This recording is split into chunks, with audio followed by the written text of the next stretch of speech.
Hello, hello, hello! Hello Philippines! Hello world!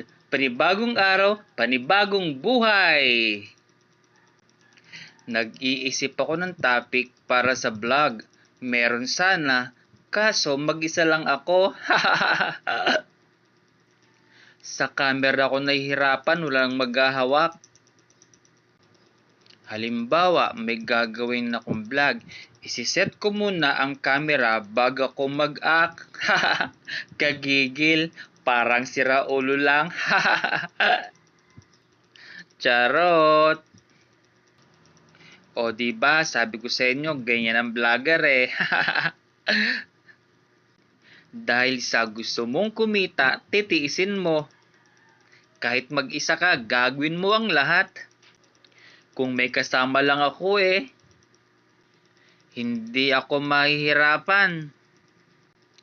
At maganda sana ang ibibigay kong vlog sa mga manonood. Sana ang kaso mga kalabs, tinamahan tayo ng stroke. Buti nga lang, yung pananalita ko medyo diretso na lang konti ang salita ko.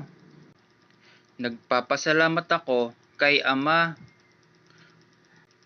Ginagabayan niya ako araw-araw sa mga gawa ko. Ay siya nga pala mga kalabs, may sasabihin ako sa inyo. Napansin rin ako ni Ramil Verdon kahapon noong batiin ko siya sa kaarawan niya. May 20 birthday niya. Nasa Australia siya naka-stay, matagal na siya doon. Dekada na yata. Sabi niya sa akin, magpagaling daw ako sa sakit ko, stroke. Nakausap ko din si Kuya Dong, yung panganay namin. Pabait na. Natutuwa ako kasi sa kabila ng lahat, sa kabila ng katigasan ng ulo ko, sila pa rin talaga ang tatakbuhan mo. Pag may problema ka, hindi ang ibang tao. Lesson na sa akin to. Kaya simula ngayon, makikinig na ako sa kanila. Susundin ko na sila. Ayan, yung pangalawang exercise ko. Kung dati-rate, isang kamay lang ang gamit ko. Ngayon, dalawa na. Sinubukan kong dalawang gamitin ko. Masakit.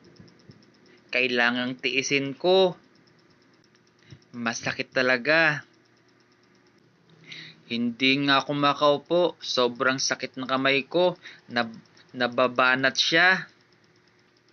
Kailangang tiisin ko ang sakit. Kung gusto kong gumaling, titiisin ko. Dinalawa ko na ang paggamit ng kamay. Kasi dati, isa lang gamit ko. Nataon ng paghawak ko kahapon, aba, kung makapit na. Kaya, lubos akong natuwa. Kaya ngayon, dinadalawa ko na. Ayan,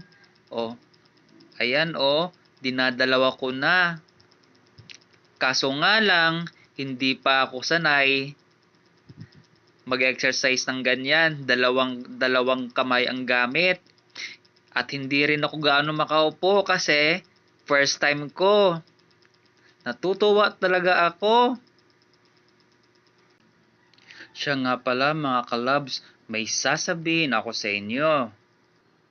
Yung pagsubok, di yan itinuturing na kamalasan sa buhay. Para sa katatagan yan. Harapin mo ito sa positibong paraan. Basta kasama mo ang Diyos, lahat ng hirap na pinagdadaanan mo, na pagtatagumpayan mo na, hindi mo lang namamalayan. Marami tayong mga plano, ngunit ang kalooban pa rin ng Panginoon ang siyang masusunod. Akala natin minsan wala nang mangyayari sa mga panalangin natin. May ginagawa ang Diyos na mas maganda pa para sa atin. O paano mga kalabs, hanggang dito na lang po muna tayo. Sa ibang araw na lang po ulit. Ito po si Kalabs TV Vlog na nagsasabing bye-bye! See you!